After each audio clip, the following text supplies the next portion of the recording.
Welcome back, ladies and gentlemen, to 2020 Spring LCK. I'm Atlas, joined by Chobra for the final game of the night. Thankfully, we get 8 games this time around. I was complaining about the lack of games, and thankfully, Afreeca delivered as they move us to match point here against KT. KT will be back on the other side of the rift, the most winningest side that we've seen perform so far here today. And it's not normally blue side that does the majority of the winning, but it is what has happened here in this series. And we see whether that one can be utilized effectively for KT to take a win, or whether Afreeca are just going to utilize their ability to sort of capitalize on the momentum that they built up in Game 2.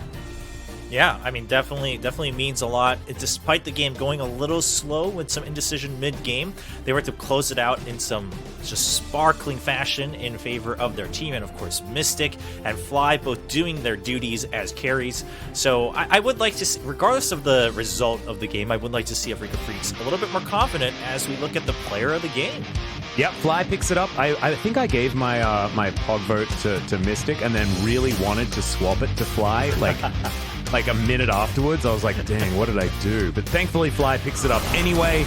You're going to see possibly the result of the votes, and it's going to be Atlas looks like an idiot, but that's totally fine. Chobra's here making the intelligent decisions for you, and that's going to save the pod vote, as Fly picking it up is just huge, because it just shows that if Fly plays well, Afreeca wins. Yeah, and I think that's such an important distinction to make, and not as a meme or just to give a single player a hard time, but Fly's had such a tough time in both the lane and just the game overall that for him to land these crucial skill shots, for him to continue putting out the damage he needs to, while Mystic was the highest number in terms of damage dealt in that last game, if I do recall, Fly wasn't too far behind. Which makes sense, right? Mystic obviously playing that Kai'Sa is able to dish out damage and stick to targets, whereas Fly's dealing that damage from I can see Constant John is like, what the heck's going on? As I was the one lone Mystic vote, as everybody else actually understood exactly what was going on there. So embarrassing for me, but I think that thankfully everybody else had their brains screwed on. It's been a long day, all right, guys? It has. As yeah, I kind of knew that there was going to be a lot of embarrassment after that particular game, but it's okay. No harm, no foul. And you don't get extra points based on how many votes you get either. So darn it. Thankfully, we're doing all right. We're doing all right. Oh, God. You're still safe, Atlas. You're safe for now. Yep. Yeah. Thankfully, I've got you here with me, so you're not ripping into me for my terrible decisions or anything like that. As we look towards game number 3 to see who's going to be able to take it. I think that maybe steering away from the Olaf pick could be a good idea. I think there needs to be a more clear game plan here for both of these teams, but mostly KT, who need to work out exactly what they want to be playing for. As now we get into the pick and ban, we'll see what that first ban is going to be here on KT's side as they move back to blue. Yeah, I think the Olaf pick was... It was okay in theory, but the execution just didn't work out. Also, Olaf had his attention drawn in so many places that he wasn't really able to just focus on one lane, hunker down, get the kills that he needed to really get far ahead and also get some of his other champions ahead. Of course, Vayne not picking up any of those early kills didn't help either. I would also like to see maybe KT move away from, again, putting all of their eggs in the aiming basket, right? It's okay to put a lot of them, given how he's been doing, but that second game especially, right? It was just the Vayne. Like, that was all you could look forward to for KT. Yeah. And so that didn't pay out very well because the timing came too late, and at that point, they were not able to help set up the fights that the Vayne would need. As we're looking at the bans so far, of course, Afreeca Freecs going with the standard bans so far. We'll see if it's going to round out with the Senna. While we've seen the Sylas ban come out once again on the blue side. Yep, it is going to be that center ban, so KT probably going to lock away the Ornn here once again. If it ain't broke, do not fix it. And that's exactly what KT is going to do. Now Afreeca will see what they actually change up from their Game 1 draft, because if they just keep going down the way that they did, it's going to be bad news bears, because they lost that game, right? That's just how that works. True. Keen thinking about what he wants to lock away. Yeah, I mean, Keen played that game too very well on top of the rest of the team. I think, again, just showcasing that if he's on a champion that can be a little bit more aggressive and go in and draw a lot of that attention, it's been working out for him quite well. Meanwhile, it's going to be the safe pick for the Varus, who could be flexed, of course, into bottom or mid, and then the Trundle for Spirit, which I think Spirit played fine. I don't think he really stood out, right? A lot of the pillars were like just one pixel short of being perfect pillars. Yeah. But none of them were bad, per se, so it's a safe pick, I guess, for Spirit. Yeah, and also just pretty popular at the moment, as Bono's going to answer with his Jarvan. He is, of course, a Jarvan Olaf 2-trick, like a few of the junglers here in the LCK, but now that he gets his hand on at least one of them, things are absolutely fine. He, I believe, had the Trundle in game number 1, so I guess maybe he's a 3-trick with the Trundle added in there.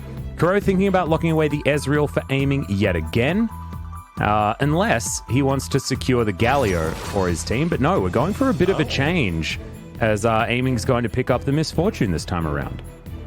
Okay, I mean, Misfortune, of course, also a pretty safe pick just in terms of what she's able to offer, right, and how she's able to do it. It doesn't require too much effort to make sure a Misfortune is relevant in a game of League of Legends, so I think that's fine. I think they're trying to make sure that they keep their options open for a potential flex of the Ornn, and making sure maybe giving a little bit more power to Kuro maybe coming into this game 3. Yeah, and I actually really like the pivot to the Braum. I know that Mystic is very comfortable with the Braum support in his lane, but not only that, but the Braum can use the Unbreakable to block not only the Call of the Forge God, but also that bullet time, so it can ruin the day of KT in multiple different facets. I do not mind that pickup whatsoever, as now Kuro's getting a little bit of attention with the LeBlanc ban coming in, and there's the Zoe also banned away on KT's side. They might even hit the Syndra, to be honest, because Syndra fits into this Afreeca comp pretty well with the fact that it already has a lot of pick elements available to it, and you add a Scatter the Weak on top of that, and that's going to be even more pick control around that mid game as well here for Afreeca, so I do not mind it. Taric taken away here as Tucson getting some focus fire. Even though the Kalista was banned, they still respect Tucson's Taric pick. Yeah, I think that's 100% respect ban, and also obviously they've secured their support, so just taking out one of the bigger menaces that we've seen in that role. I wouldn't be surprised with a Cinder ban. I think it, especially in a game 3 situation, just making sure that you don't see a repeat, right? That you don't have to be haunted. But I was going to mention that Azir was still available, so Azir is actually going to be the ban, just kind of overall a safer ban, a more standard ban here for KT, and we'll see if what Afreeca Freecs do. I don't think it's going to be a Katarina. Yeah, I mean, Fly got real confident after that game with the. It's like one good performance and bam, get me on the Katarina. Here we go. It's my Showmaker impression. No, it's going to be the Echo, which didn't work out so well in game 1, but looks like they have faith in the composition more than anything, and also obviously Fly feeling good after not only winning game 2 but picking up that Hog vote.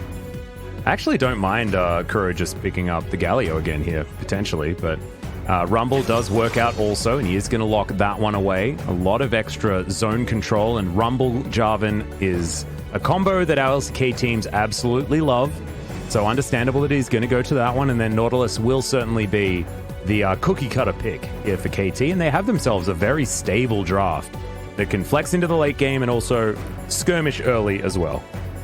Yeah, I also like the... actually going with the Yuumi, which... Ooh, scary. It's scary, but I don't know. Personally, I was kind of feeling the Nautilus a little bit more just because of what the Nautilus can offer for the backline of KT, because right now they all kind of have to move forward after that initiation comes out. And you can't really help out the Misfortune and make sure that the bullet time's secured. Oh, I love it. Wow. Oh, Kane, what a beast. Deciding to go with exactly what you want, a side lane demolition show on the Jax, and this is what we've been asking for. I mean, I mentioned Fiora and Camille, but Jax fits into that wheelhouse absolutely, and just make Ornn play a side lane game and just get outscaled, and that's precisely what the Jax is going to be able to do. Yeah, especially in the hands of Kian, I think we're going to see a lot of action towards Keen or anything shutting down that action coming out from Sohan, which again is really good for Afreeca Freecs. And even if they do have to team fight, of course, Jax can really stick to the back line, and that should make Aiming's time in this game a little bit more miserable, even if he has that Yuumi hopping back and forth between different teammates. So KT, I think combo-wise, right, the combo is obviously very clear. It's been a tried and true, the Jarvan and the Rumble, and then on top of that, the Misfortune all works out very well. Of course, Yuumi are going to be able to add to that on top of even the Ornal, but that, combos are always, they require the setup and the perfection, whereas, Keen's Jax can kind of wreak havoc either on his own or if they do have to combat situations where KT is set up. Yeah, you're exactly right. So we'll just see how this is going to be navigated, but if there's ever a top laner you're going to trust to be able to play out a champion like Jax in the correct fashion, it is going to be Keen. So looking forward to seeing what he can do there. Still, I mean, it's on. He's a difficult champion to overcome. And we've seen a lot of different ideas just fall apart entirely, even though you might understand them on paper. They just don't work because Ornn's numbers are too good. But we'll just have to find out whether this is going to be enough from Keen as we get onto the Rift for game number 3. Yeah, I think all eyes on Keen for sure. Other than that, I mean, we've so far not convinced. So today with Fly's Echo, of course, in game 1, it wasn't able to really do much. It was kind of similar to Aiming's Vayne, just never had the opportunity, a good fight where Echo would shine, and then the one time he did, he was already too far behind. Yep, I agree.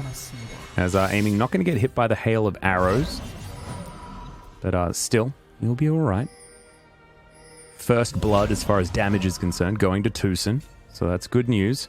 Cleanse picked up by Aiming here. I love that. There are so many stuns that he wants to get out of, and even just in the bottom lane, wants to be dealing with things like the Chains of Corruption and the Winter's Bite into the stun coming through from Jelly as best as he possibly can. And he's going to be able to do that there with that cleanse available to him. This is something that we were calling for yesterday that just never happened. I think it was Hybrid. That was just... Oh, yeah. Yeah, never wanting to pick up a QSS ever or take cleanse ever. It was not very good. Some players are just stubborn like that, right? They just have a little too much faith in themselves and maybe their teammates. Yep, I think so too. Not able to work out. We are seeing that spellbook come out once again for Sohan. So again, despite a very aggressive enemy laner, feeling comfortable with what he's able to offer overall in the game, as we already see some aggression from Keen. Yep. Trading in with his Counter-Strike, of course, going to be taking that level 1 here on the Jax. This is one of those examples where, I mean, I think it's okay to take Spellbook here, absolutely, for Sohan, because Keen's going to take some time to ramp up here in this game. So you're going to want to play for the long game here as the Ornn, and the Spellbook does do that to help you, add a smite to a Baron fight, things like that, and also have a bit of extra laning power as you can switch over to Ignite on that first back timing. But we'll see whether Keen is going to be able to retain control of this lane, like he's already doing here at the beginning. 9 CS to 3, but that's just because he's shoving in the wave, and I think Sohan will be able to grab a little bit more of this farm. Speaking of shoving in, KT in a bit of control here towards the bottom side, but you can see that there is a Spirit moving on down. He's going to get the bad news that there is a control ward in the brush, and he's going to clear that at a moment's notice, and KT are going to put down a new ward as their control ward was taken away. Whoa, Sohan brought down pretty low. With that level advantage, I can only assume, coming in from Keen, utilizing that so that he's able to trade. Because if you don't have that, if you're standing on equal ground, you start the fight on one wrong foot, and like you said, the Ornn could actually turn things around quite a bit as well early on against that Jax before the items come out, obviously before the level 6 is hit. And so Keen, I think, just showing prowess, as we've talked about. He's a laning machine, touted as one of, if not the best top laner in the LCK, and we're seeing that, obviously, picking Jax for the first time this season, coming into 2020. Yeah. He has played it before, of course, and Keen just has one of these really cool champion oceans, just full of different picks and different play styles. That's why we value him so much here in the LCK. Let's see how he's going to do here on this Jax, as things have certainly been evened out. Ooh. As Sohan not going to use the Bellows Breath quite effectively there against the stun of the Jax, but still able to trade back with that Brittle pretty effectively. Yeah, I think Sohan is concerned that Keen's just going to jump onto him for damage, but quite frankly, Keen's happy leaving that counter-strike on for as long as possible, so I think Sohan can kind of wait for almost the last bit. Obviously, Veil's Breath goes on for a decent amount of time as well, so hopefully that was just a bit of a one-off mistake, and because that's where you could potentially turn the trade around, right? You don't get stunned, and in fact, you turn it around with your own mini-stun against the Jax, and able to do some extra damage as well. Yeah, we'll see who's going to win that little mini game as far as this lane is concerned as the game goes on. As you can see, Tucson playing in and out of aiming here on his Yuumi, just trying to be as frustrating as possible on this pick, and utilizing their extra amount of sustain here in this lane. As you see, Keen taking a bit of damage from the Bellows Breath there, but now knows that it's his turn to trade, as there is Bono lying in wait, wanting to see whether Keen is going to go overly aggressive, but not this time. Keen, one of those players that, yes, he's able to win 1v1s, things like that, but also he's smart enough to understand the temperature of the map, right? And know when it's his time to go aggressive and when it's not. So really good to see that he's continuing to play heads up like that towards the top lane on his Jax pick. Is now Fly taking a lot of harpoon damage and flame spitters, as Kuro is having a pretty good time on the Rumble here in this lane.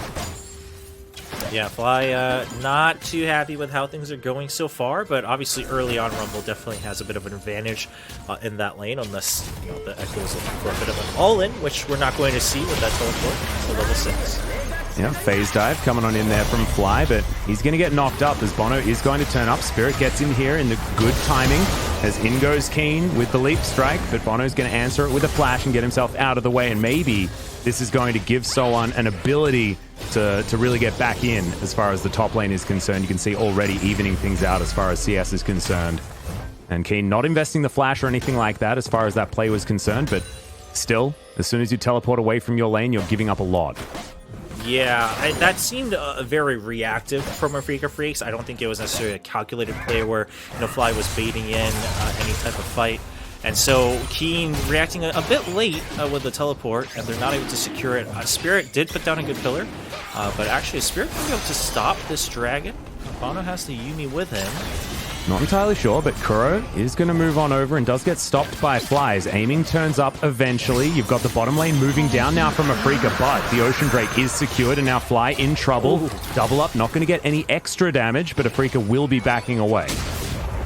Yeah, I think that was really props to aiming more than anything, because the mid lane was obviously caught up in their own little scuffle, so aiming coming in ahead of time to provide a little bit more damage and a little bit more threat forces Afreeca Freecs to back off. So first Drake goes in favor. It was the Ocean and the Cloud Drake coming out second, which means, of course, we'll have the Mountain and the Infernal Soul. Yeah, some high-value Drakes to come down, especially for the extra tanks that are on this KT roster. As Parallel Convergence comes in, there's the Equalizer though, and Fly in trouble. Will have to use the Chrono Break probably to get himself out of the way, and does so, but not after. Spirit picks up the kill, and First Blood goes over to the Afreeca Freecs jungler. Yeah, that was just, I mean, both sides had the right idea in mind, right? They were baiting in for a fight. They just weren't aware that the other side was also just as well prepared. But in that situation, I mean, Kuro just didn't put out much more damage after that initial burst, right? You put the Equalizer down, it was put down in a way that they expected Fly to back out of the fight, and he did not. He just stayed in front of the Equalizer after the initial burst, and Kuro was already on his way, running away once he noticed Spirit was around. So damage lost, whereas Fly was just in that duel against Bono. So the pick goes out to Spirit. He actually steals the blue buff as well. Yeah, nicely done. Spirit actually taking control of this early game as Sohan turns back up towards the top side, and Keen is going to stop his own back. Just wanting to deal with these minions as they turn up. You can see 3 CS is the margin here, top side of the map as well, but it's not really consequential for either side. It's going to be how Keen is going to navigate his split push as this game goes on. Jax can be a menace in the later stages of the game with the amount of damage potential that he has, plus how sticky he is with his leap strike after a fair bit of cooldown reduction. KT will move over though. They're standing on the enemy Rift Scuttler, but there's not going to be much that Afreeca can offer, and they will be able to lock this Herald down as Shelly is going to be claimed by Bono, and he can claim some plates with it as well. We'll see where he decides to put them. Aiming and Tucson moving towards top side, and so on, going to be going back to base, and then moving towards the bottom side, as you can see indicated. Some pings out there as Keen, I believe, is walking down as well, as we'll have a look at this mid lane once again. They just call for Jarvan right away, and Fly's like, I'm fine. Nice. Spirit sneaks in, I'll take the kill. Picks up the kill, moves on. But I think that was the right play, of course, is not trying to rely on the Echo coming back for the kill. So Spirit secures it, and that was a good gank. And I think KT, as they were going for that Herald, Sohan pushing the lane in a little too early, and perhaps he didn't have a choice just given where the lane was prior. We didn't see the control before that, but therefore they weren't really able to utilize the instant lane swap, which KT seems to be very good at. They seem very aware of, all right, we're going to bring up the bottom lane in conjunction with starting the Herald and then immediately try to make a push. And this time as the lane reset, they realize Afreeca Freecs are back up top as well, and now everything is just back to status quo. And the Herald still in control for Bono, and he can unleash it wherever he wants. We'll see where it does go. He can drop it down, like you say, wherever he would like to. I want to go back to that mid lane play just for a second. The timing on leveling up the ultimate was absolutely fantastic from Fly. Understanding exactly how many minions were required and then timing it with Spirit's gank just to make sure that he knew that he was going to be safe with that chrono break. That was good stuff.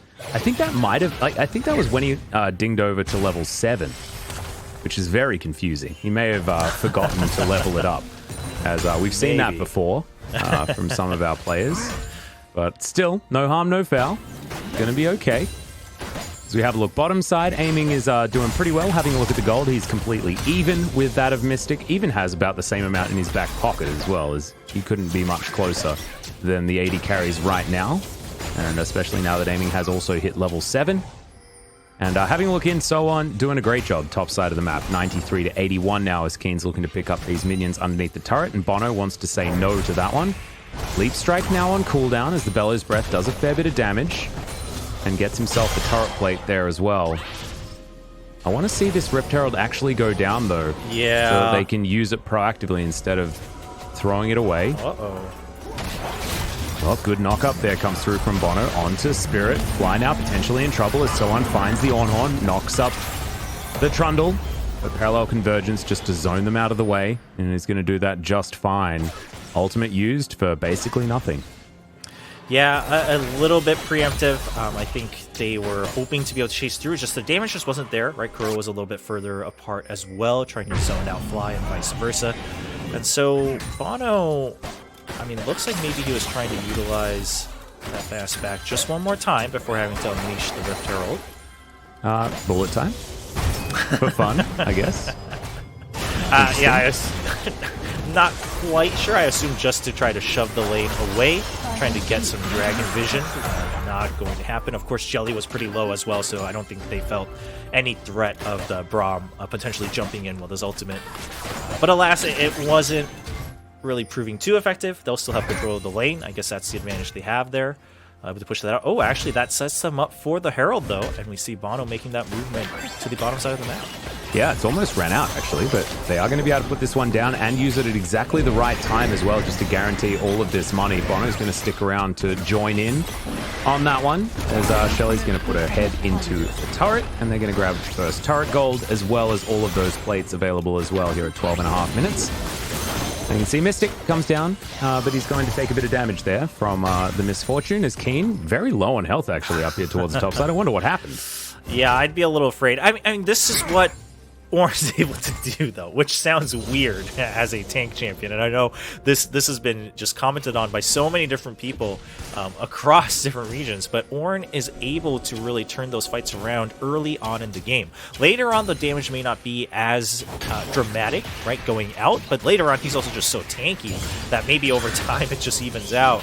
And so far, I think Bono putting so much pressure up top has really helped Sohan get into this mid-game. He's nearly at that 12 and 13 mark for his level, as just the equalizer, just to help pick up some of these minion kills. And he hasn't really been too afraid of Keen. Keen's had a hard time coming online. He still doesn't have his Blade of the Rune King finished yet. And that says a lot for a Jax, who's going to now struggle to join fights at all. Yeah, and also weren't able to pick up any turret plates at all. I mean, I think it's 2 turret plates that were secured here by the Afreeca Freecs, and now 15 seconds until they are going to be all the way down. So KT with a bit of extra money in their pockets after the first 14 minutes of this game. Proto Belt is completed here for Fly, but we're very close to Leandri's for Kuro, which is going to be very, very impactful, especially for that equalizer, as there we go. The ultimate fly forward here from Bono, but the concussive blows will lock him down. Sumi's there as he goes golden, as the ultimate just going to fly wide from Jelly. Good flash to get out from Bono, but they're not going to get rewarded for their aggression unless Keen falls down, as Bono continues walking in. Bullet time once again. Oh my god, the damage onto Mystic. That's insane. Yeah, aiming, just knowing exactly what he's able to dish out. That forces Mystic to back off for just a little bit, as aiming is resetting the situation with the Yuumi from Tucson. Now, the jump onto Jelly's Braum, I guess he was the only one in range of that Cataclysm, because otherwise, obviously, Braum was just blocking out the Yuumi ult, so no one else was going to get locked in position. Mystic able to just back out under the tower, or under the turret. So it seems a little bit misplaced. Again, might have just been a range issue. I think Mystic was a step or two behind Jelly as well. Yeah. I do like the idea from Bono, though. Try and start some fights here. Play some Biffo in the earlier stages when you have buttons available. King goes back, completes Blade of the Ruined King. Here at this stage of the game, not too bad at all, especially now that it's been buffed on 10.5. Basically, anyone that can build a Blade of the Ruined King that's melee just really wants to nowadays. That's true. I wonder if there might be a bit of a fight for Shirley here. Keen thinking about a flanking play after he teleports in. The Make It Rain comes down as now Bono picks up Shirley. Equalizer just to deter Afreeca Freecs as Keen jumps on top of Soan.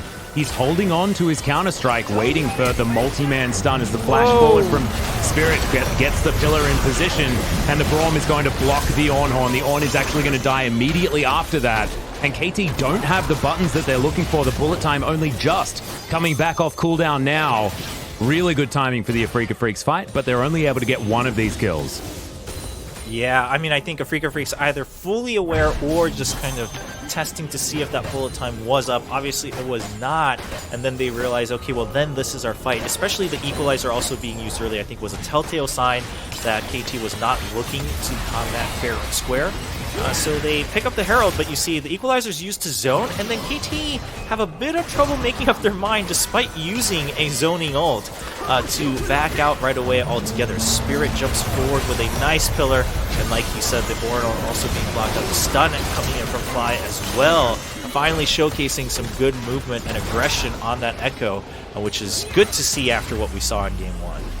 Yeah, I really liked the coordination there from Afreeca with the pillar coming in and then parallel convergence over the top of it. They get the multi-man stun, they get the mini knock up there as the pillar goes down, and then everyone gets stunned by that parallel convergence. Like, really, really good stuff. As Bono gets the Cataclysm here onto Spirit. Equalizer goes down as well. Bullet time, my god, they don't like Spirit. Yeah, that feels bad, you know, when you're the one caught inside, because it's like, in one part of your mind, you're like, do you really want to use all those ults to kill me? But then it's like, they probably did, because now they're getting the second turret as well. And you've just been the sacrificial lamb that opened the gates for 2 turrets to be taken. And that's actually going to lead to a Drake as well. Yep, and as you can see, bottom side of the map, you're going to have Soan picking up those minions that are crashing into the turret. Once again, KT leaving their minion waves a little bit out to dry. That's all right. Aiming is going to come down, help secure their first Infernal Drake of the game. It's going to be 2 Drakes for KT, and we'll see whether they can get towards that Infernal Soul. But so far, oh my goodness, I'm so sorry, Trovo. I forgot to check who was ahead at 15 minutes. So we genuinely don't know who's going to win this game. Oh, the mystery. You know what? I can't handle this. Normally we have the script. Game 3, no spoilers. We're gonna see the movie all the way through with everyone at the same time. We'll find out when the Nexus explodes who actually wins the game. Yeah, now I'm just completely thrown. I don't know what to do. Don't know what to do with myself. I don't know. 3 minutes ago, I'm gonna actually guess that it had to. I think KT was always ahead by like a couple hundred. Yeah, So maybe. that's gonna be my guess in hindsight, but I could just be. Well, I guess we'll never know if I was right or wrong because maybe the stats just started lying this game. Who knows? Yeah, exactly. I mean, that's the thing. You can't trust anything. Don't trust the establishment, man. You just can't. Can't afford to. It's got to be your own eyes or nothing. That's my opinion. But we could also go back to the VOD and see who was winning at that particular stage. But that would be cheating. We do not want to do that. Certainly not right now. And so far, KT do have a slight advantage, but it's not really anything to write home about. And as this game goes on, it's actually really interesting.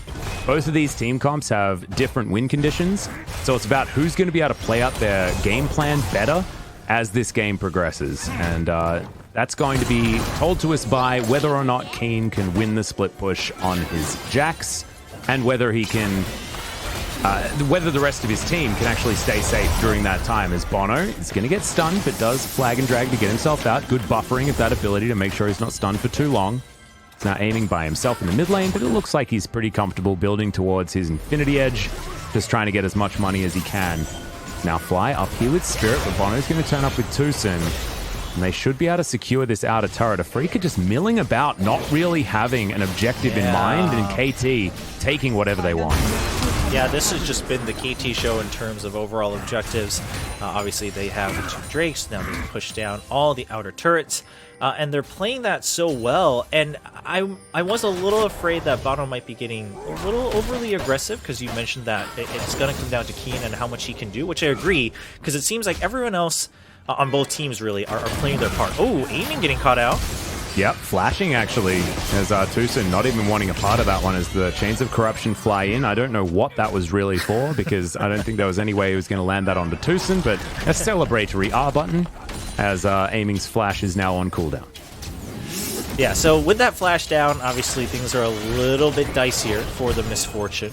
We're going to see Echo just try to zone out, but now what KT's been able to do is use abilities to poke people out, to threaten them, to put out enough damage where they're not down for, kill potential, but they do have to be afraid of a dive. So they move out, and that has been leading to turrets for KT. But on the side of Afreeca Freecs, most of their ranged abilities are much more just simply zoning and some slight, soft crowd control, which isn't enough to scare away the team of KT from any of their objectives. So they can't follow through with an aggressive push on these turrets. So KT continues to have that edge, and I don't think that's going to change at any point in the game unless somehow Keen turns into this just enormous Jax God from this fairly neutral 0-0-1 scoreline. Yeah, and as these items come in, he is going to get to that stage. Like, that's just what Jax does. He does more with items than a lot of other champions. And so in the late game, Keen is going to be very, very difficult to take down. A lot of that having to do with the Grandmaster's Might being his ultimate, and that's going to make him very tanky whilst also just building damage. Now being able to head towards his Trinity Force, and once he has those couple of items first up, it's going to be very, very scary here for KT. But if they can play around him, if they can neutralize him, then it's going to be a different story. And we have our first Masterwork item here for Ornn as well. The first ornament has been completed with that Forge Fire Cape. And so Soan is getting as much help as he possibly can as far as mitigating this Jax is concerned. But still does feel a bit inevitable that Keen is going to get to a point where he is very, very scary. Yeah, I mean, as the game goes on, like you mentioned, it's just a matter of time. Obviously, the question is, will KT give that time? So far, they seem okay giving it. It hasn't really sped the timer up too much in favor of Keen, but now once Keen comes online, I think actually what Afreeca Freecs might want is for KT to initiate onto them, because that would most likely mean that Tucson is off of aiming, and that will draw the attention for Keen to flank onto aiming, and then even if Tucson comes back, the ult's probably already been used. Well, that's a good stun there onto Aiming, who immediately cleanses it. Fly gets exhausted and now has to chrono break to get himself back. There's the ultimate to come out, but immediately they understand that they need to try and focus on Keen. Oh my god, Aiming survives. The Ornn is going to sacrifice his life as well in the back line, but it is going to be KT that locks down the Infernal Drake and then trade 1-for-1, top for top. All right, so not quite online yet. Also standing on top of the Equalizer for the full duration probably was not so helpful. Yeah, that's not what you want. That's not the red carpet of, famous people getting their photos taken. That's the red carpet of pain. You don't want that one.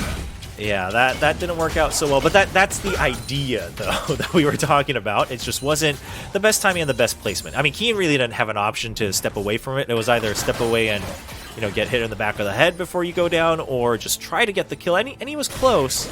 But again, the power spike not quite there yet to more or less one-shot the Misfortune before Tusin's able to get a second heal off. Yeah, and you can see exactly the value of picking up the cleanse here as well. So Aiming able to use that to get out of the way of Fly, forcing his ultimate out. That meant that he wasn't going to be able to close the gap again onto Aiming as we have a look at this one more time and see how it all went down.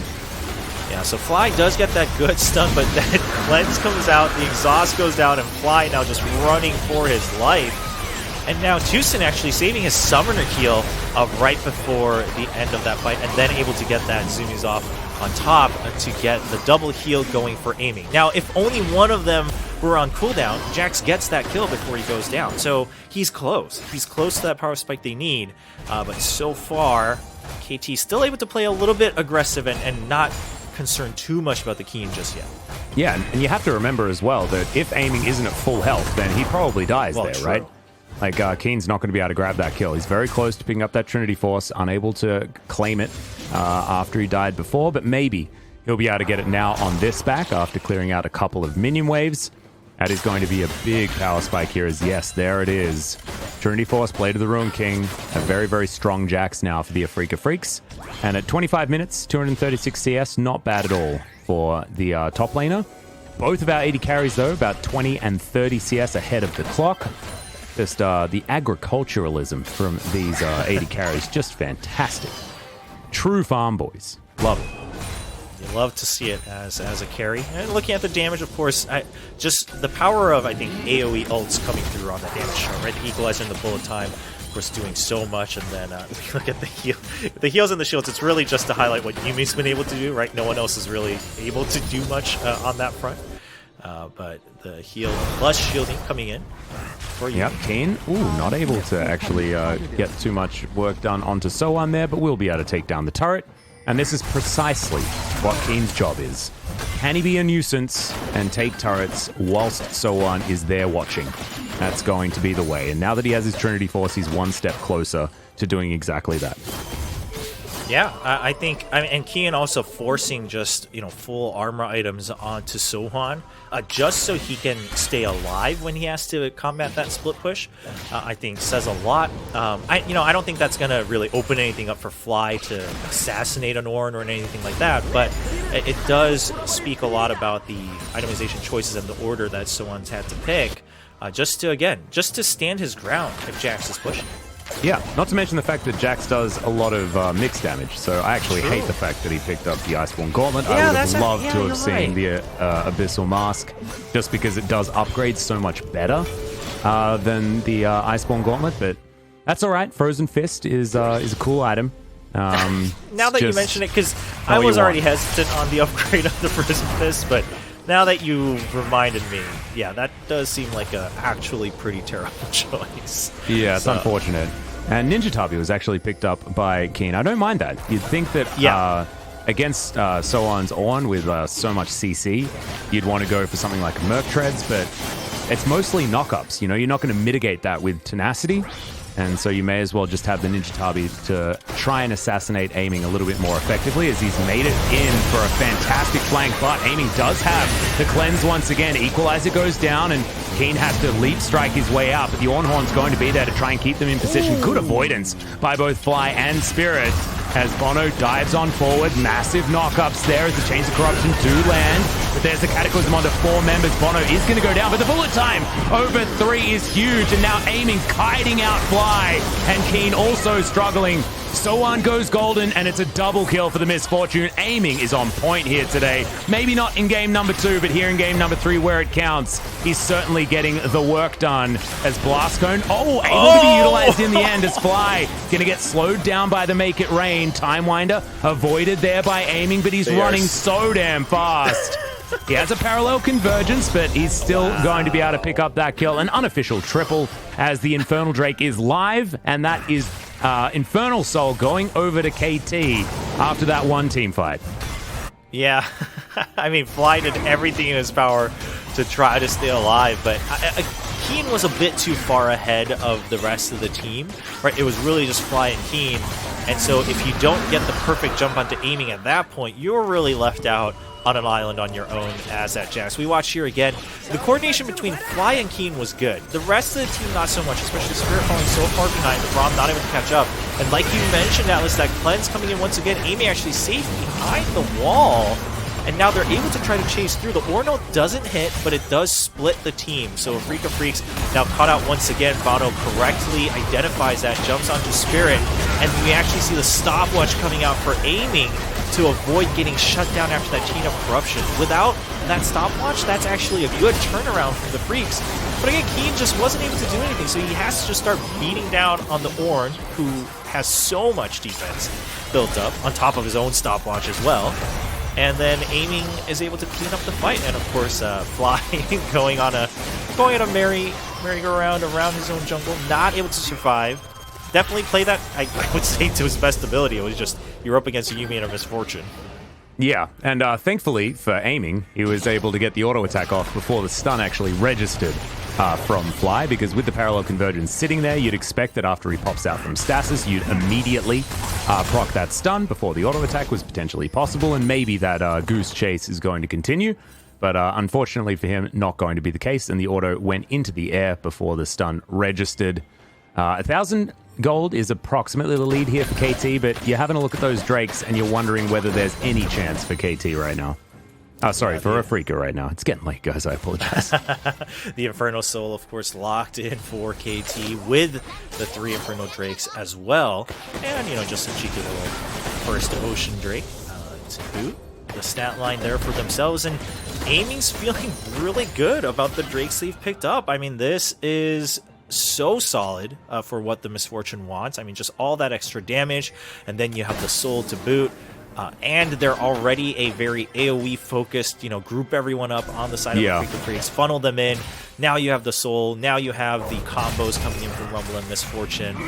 I don't really see an answer. Again, the only answer is if Keen's able to get a perfect flank onto Misfortune. But even then, at this stage in the game, with that QSS... Well, there's a big Cataclysm. The Equalizer comes down. Bullet Time is paired with it, and Spirit eviscerated one more time. Oh my, I feel like they saved 3 ults for Spirit almost every time they see him. But this is going to mean Baron control for KT and no smite in order to try and challenge. Yeah, Keen is going to preemptively teleport to try to do something, but I'm not sure what more they can do. Like you said, the smite's not there, so if they're going in, it has to be for a fight, but of course Sohan's coming in as well, so it's a 5v4. Yep, KT are going to stop the damage on the Baron as there's the Ornhorn. Fair bit of CC available, but aiming's been jumped on by Keen once again, and this time he's able to take down the Misfortune. The Ornn buys some time, but the damage has been done, and Keen gets another round of his Counter-Strike.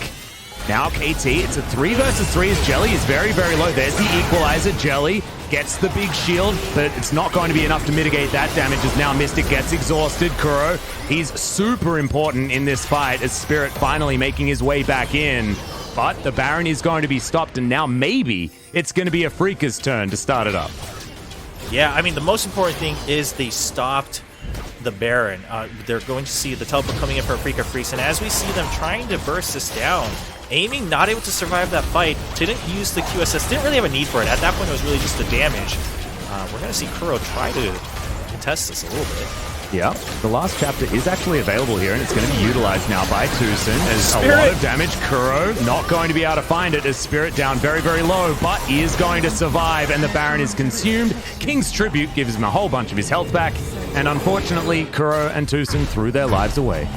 Yeah, and I want to bring attention to Fly. I mean, what we saw in Game 1, we're no longer seeing after that great Game 2 on the Syndra.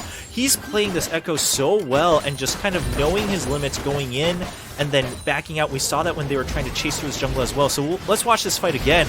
I mean, it looks like KT should be able to win it outright, but Afreeca Freecs, they avoid jumping all into the pit, and they actually force KT to break out of it, which makes aiming back out. Uses the cleanse very well, but afterwards it's just straight damage coming in from Keen, and Keen draws out enough time, like you said, gets the second Counter-Strike as well for another stun.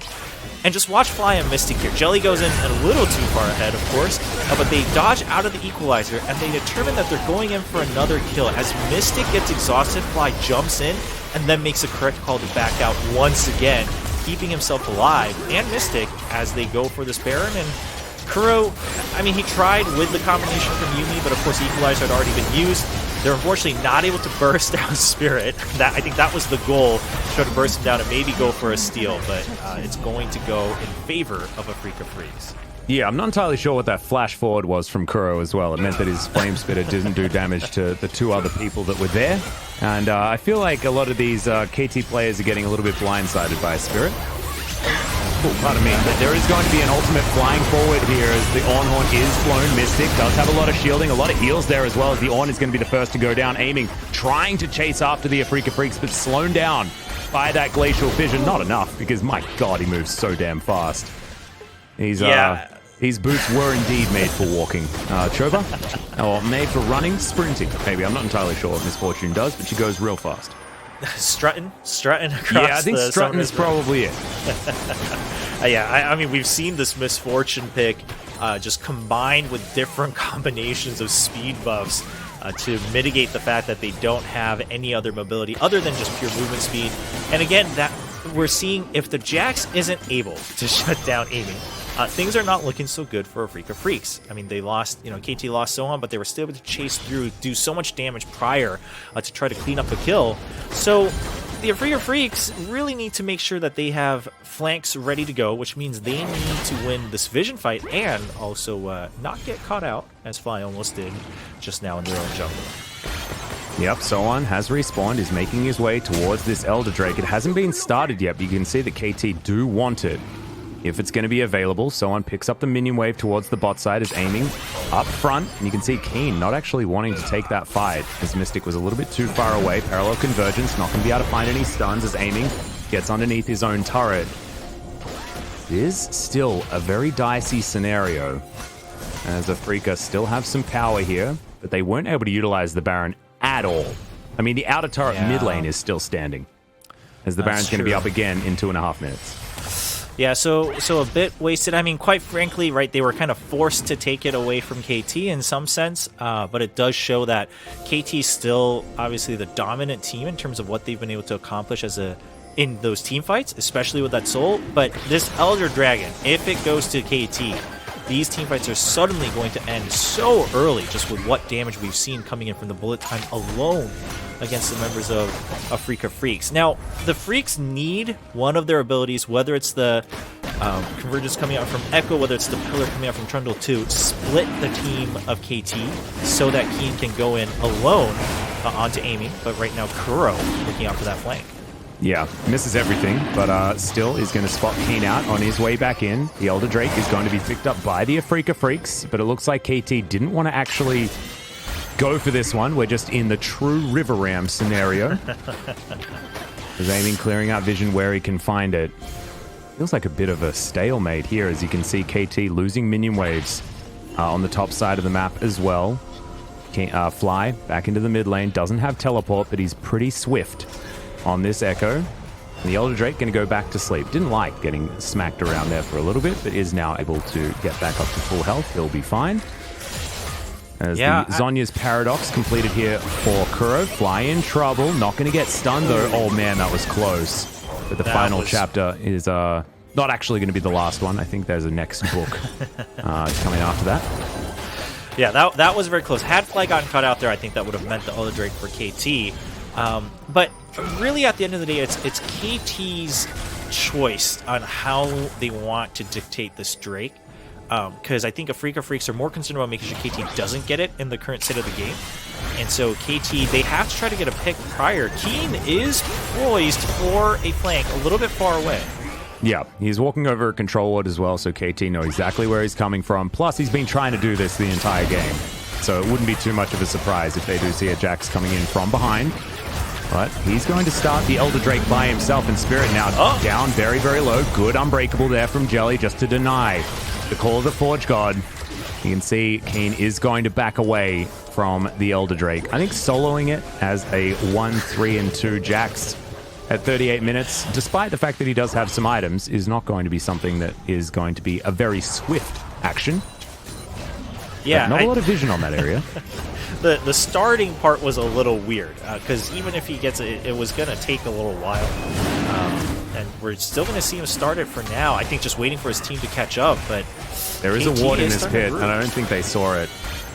So that's where the problems are going to arise, as Ultimate's almost back off cooldown here for KT. Call of the Forge God. We'll see whether Sohan can actually make that one work out without Jelly just blocking it before it can get any value. We're close to 6 items for Mystic, but we are officially 6 items for Aiming, who just finished his Mercurial Scimitar, and now he's looking for Jelly. Another final chapter does come in. There's the Cataclysm into the backline full of time. The Fly across as well as Fly gets the stun, but it's just not enough. Aiming's got too many he's got too many cleanses this time around, and there's the knock-up. The GA is being procced as Sohan straight up fumbles his ultimate. It's not what you want to see, but the rest of the team fight certainly working out in favor of KT. It looks like Afreeca have finally collapsed. Yeah, I understand that Keen needs that flank, but then he needs to stick around, either, go back and come back with some tools to clear vision or something, and he just decides to branch off once again to try to put some pressure on the bottom side of the map. But it's been very clear, I think, to both teams that KT has no intention of backing off from one of these objectives, and it looks like they're just going to try to push for the win, which they totally could. Yep, Nexus turret number 1 is going down very low. Gargoyle Stoneplate not seeming like it's doing anything there for Spirit, who goes golden just to await his own demise, as now Mystic will get 1 kill. Equalizer from beyond the grave, looking to try and take down Mystic, but it doesn't matter. The Nexus is going to fall first, and the winning streak is alive for KT as they move to 7 in a row. It was a tough one, but they get there in the end. Yeah, I mean, again, showcasing that they've been on this winning streak for a reason. Again, not clean and perfect games, definitely not in Game 2, and not in Game 3 either, but I think they recognized the mistakes they were having in that middle part of the game that we mentioned, where they seemed a little bit off track, and just gathering themselves to really focus on one objective. Yeah, really clean stuff, and once again, I do need to just shout out Aiming. This guy is not the same player that he was in 2019 or 2018.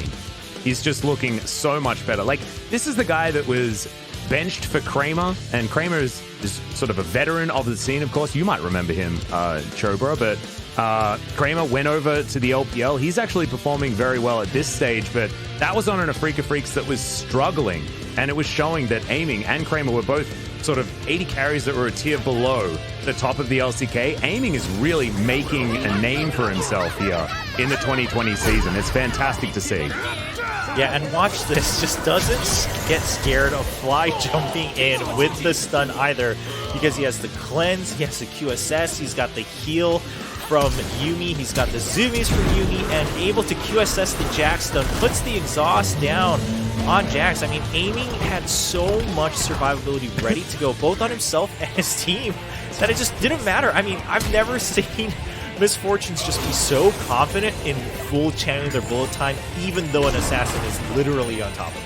Yeah, he was just standing there. I had a little bit of a giggle there at Sohan, who missed returning his ram, wasn't able to hit the high five. It's one of those moments where you're like, high five, dude, and you guys both just straight up missed. That was exactly what he was experiencing on the Ornn, but it doesn't matter. A win's a win. And look, I guess we're all feeling a little bit tight here at 11:20 on in Korean time after starting at 3 p.m. My God, we've been live for a long time. It's been a while since I've had to watch League of Legends for this long. This is it's a marathon, not a sprint. Tell you that much. And after 3 days, my God, I am losing my mind.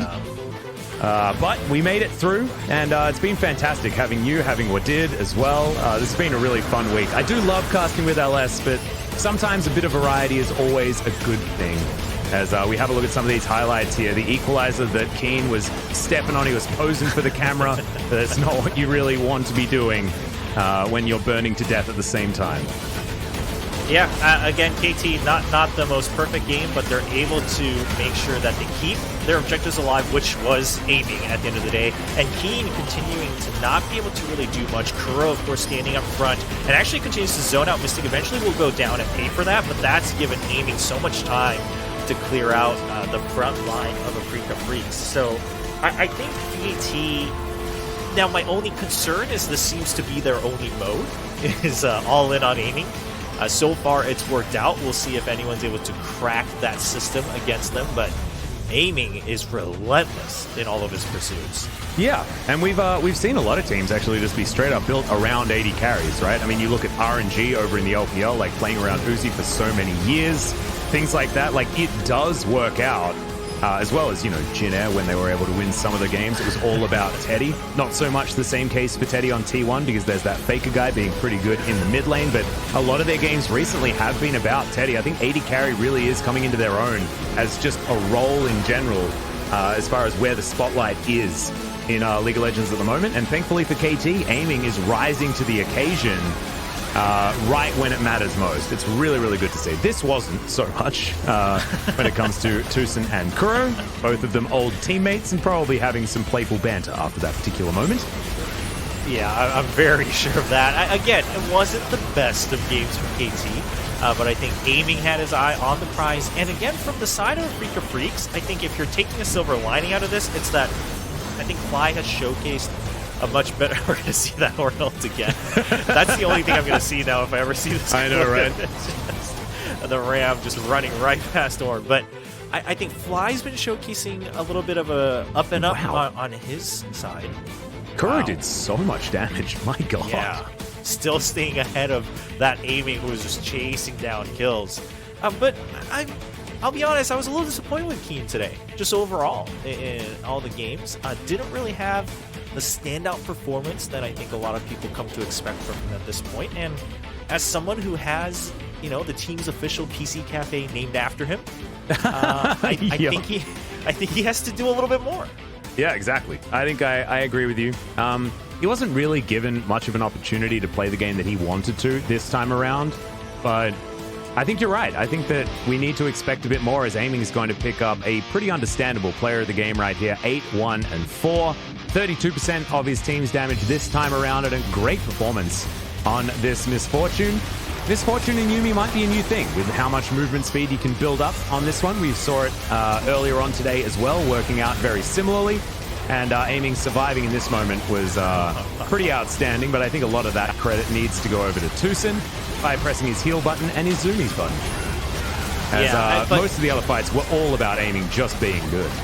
Yeah, again, I think we're continuing to see that trust that aiming has, right? We've mentioned it so many times today with the games that we've seen from KT, and it's just the trust that aiming has that his team is going to cover for him, his team is going to heal him. The only thing he's concerned about is the damage he's putting out. Of course, really good cleanses as well. And again, just channeling that bullet time, not caring about the echo, jumping in, and just waiting for the perfect moment to cleanse. Yep, and was able to do that. He had the Mercurial Scimitar built up at that stage as well, so was able to save one of his cleanses for the counter-strike of Keen, as well as you see flashing just for the fun of it, to be honest, towards the end there. Really, really nice stuff as Jonah Strong going to be voting for Bono this time around alongside one of the other observers, but I'm going to give him a free pass here because I made the really stupid vote last time around, and I blamed being tired, and so now he's allowed to have that particular blame as well. But 7 out of 9, certainly a great scoreline here for aiming, and he's really starting to rack up these points here for KT, especially with the amount of winning that they're doing.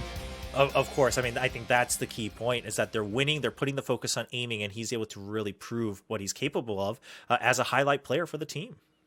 Yeah, and now you've got KT moving towards an interview, so we're going to throw it over to Jisung for some translation.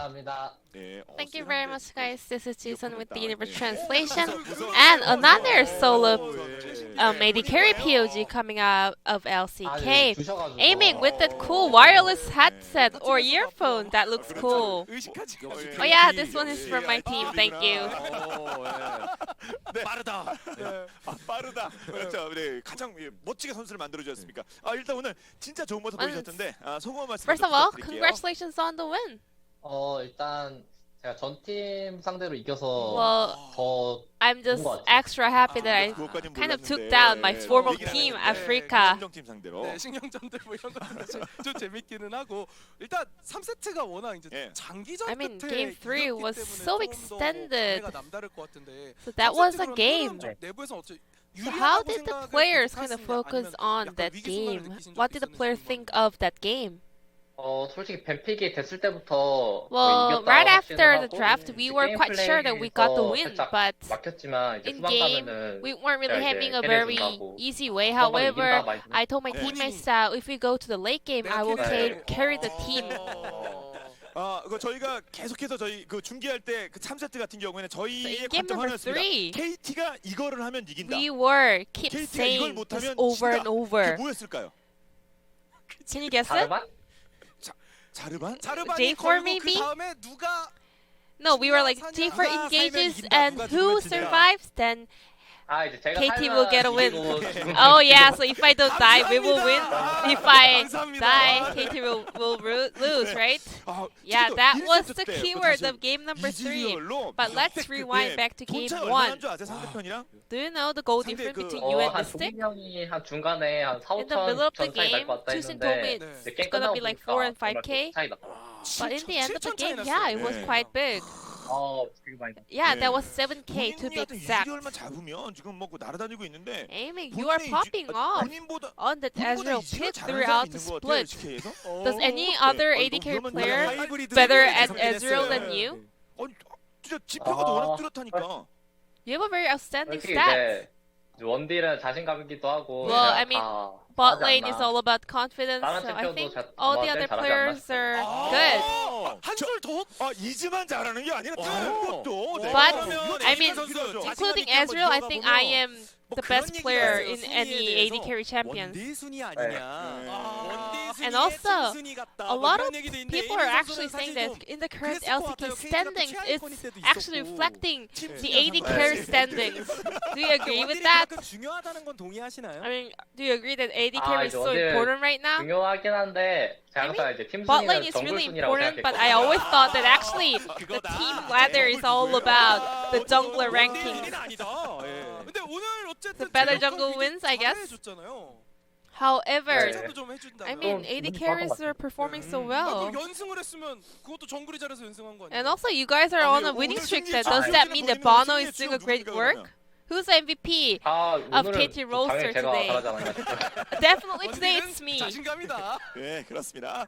자, 그리고 오늘 상대 막그 기인이 So today, 다리우스 잭스 Keen 꺼내면서 뭐 숙소에 played 소원을 Darius, 아주 그냥 막 Jax. 죽이려고 했잖아요. A lot of champions to kind of reach out to aiming in the back line. So how did you kind of react to that kind of play? 오늘 잘한 것 같습니까, 소환? 어떻게 And how was Sohan playing today versus Keen? 일단 제가 기인 형 상대로 1대1을 Well, 많이 해봤는데 제가 I 많이 played 이겼거든요. a lot of 제가 1v1 against 기인 형 Keen, 상대법을 and I 좀 알려줘가지고 just defeated him for so many times. So I kind of gave Sohan some advice how to win Keen. 긴 상대법까지. 그냥 나는 롤을 잘해. 그런 느낌이. 예, 사실 뭐 충분히 그럴 만한 그런 데이터들을 보여줬습니다. I 그리고 guess that really 7연승. worked out today. 도대체 그 액티비티 뭐 And 킹티비티 7 나왔잖아요. series 그 많은 winning 분들이 streak. 도대체 어디 가면 So 그렇게 how 그치? was KT 오연패 이후로 뭐 able 치연승을 to 하나. turn 강동 the 감독 tide? 그리고 여러 가지 그 Because 다양한 KT was 프로그램을 having 선수들이 a 따라오지 very 못했다 그러고 long 이랬거든요. losing streak. 뭐 What 상황을 kind of 얘기해서 helped you guys to 없으면 kind of 오지랖 become more 우리끼리 solid 그렇게 as a 그 team 팀을 and 달라진 get all 것 the 같아요. wins in a row? 어떤 효과가 있었던 것 같아요? 사실 5연패하고 이제 After the 마음을 5 series 이제 with a losing streak, 재정비해보자 하고 we kind of 또 이제 get ready, go 널널하게 back to 다시 the 이제 drawing 초심으로 board and get 돌아가자 ready, start from 하면서 the 이제 starting line. 게임 같은 거 하면서 얘기를 So 많이 나눠가지고 we talked a 보드 lot 게임도 with 하고 each 좀 other. 배틀하고 While 그래서 playing 좋아진 game, we went out for some board game activities and stuff, so we were able to kind of reinforce our teamwork. 멘탈을 이렇게 가다듬게 해서 그렇군요. 네. 자, 그래서 이제 7연승까지 뭐 쭉쭉 가서 KT with an unstoppable momentum.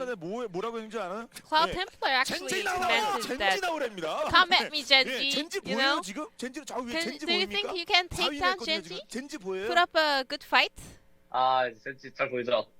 Yeah, I mean they're now in our 이루어지네요. range because we are on the fourth place. 사전권에 들었습니다. 그러면 진짜 그렇게 가야 되는 거 아니겠습니까? 자, 몇 연승까지 계속 So, 가능할 수 있을지 what is your 끝으로 goal 팬들께 본인의 for the 자신감을 winning 각오하고 streak of the 부탁드릴게요. split? Any last message? 저희가 이제 연패를 많이 했을 때도 끝까지 I just want to say 저희를 지켜봐 thank you 주시고 for all the 응원해 fans who 주시고 have been with us through the thick 감사하고 and thin, 이제 even 저희 코치 in the longest 감독님이 losing 힘을 streak. 많이 쓰고 있으니까 And also our 이제 coaching 더 staff 지켜봐 주실 are doing so 지켜봐 much 주셨으면 work for us. So I hope 알겠습니다.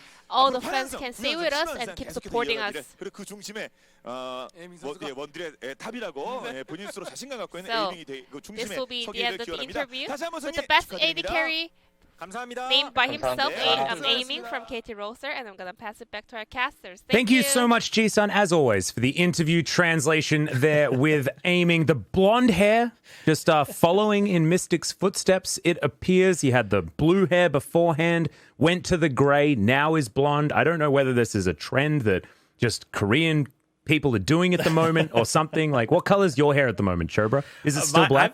I've actually never dyed my hair, but I have a sister. My sister's dyed her hair like 50 times, I'm pretty sure. So. Has it gone from like blue to gray to blonde recently? We can use that as sort of the test. Not recently, but it has in the past, so maybe that's like a cycle, right? It's Okay, like yeah, maybe that's just the standard way of doing it. As you can see, KT have broken the tie with Afreeca Freecs and have moved up to solidify 4th place, and now they're just 1 win away from Dragon X. And you actually saw the games that they have coming up. The next one's against Griffin. You have a feeling they're moving to 8-5 at that particular point. APK coming up after that, I believe, as well, which should mean a 9-5, and then DRX is on the menu. So if they're able to take down Dragon X, then 10-5 KT vying for the top spots. That's going to be really, really fun to see. And as you can see, on Wednesday next week, as we resume the LCK, it is going to be that Griffin versus KT matchup. Their next one, actually the next one is Dragon X. And then I believe KT up against APK there on Saturday, as you can see. So after the Dragon X match, they get a day off, and then they get an APK game against a team, an APK squad that might actually find themselves with some momentum. If APK still play as messy as they did today, then it's possible that APK used the momentum from their last win to take a win on Thursday. There are some really fun ones, as Genji versus T1 is certainly our title match for next week. Absolutely, and kicking it off on that Wednesday too. I mean, I love to see the confidence from aiming, claiming that he's probably just the best AD carry on any champion. I mean, that's what you want to see, the personality in this league. Yep, you got to have that confidence. And thank you so much, Chobra, for joining me on the broadcast for the final day of this ludicrous 3 best-of-3s a day week. Shout out to Brendan Valdez and LS for also being troopers while I was away at the beginning of the week. And of course, Woodid for coming in and taking care of us on Saturday. It was fantastic to have a little bit more variety here this week, but we'll see you again on Wednesday. Thank you so much for watching, guys. Good night.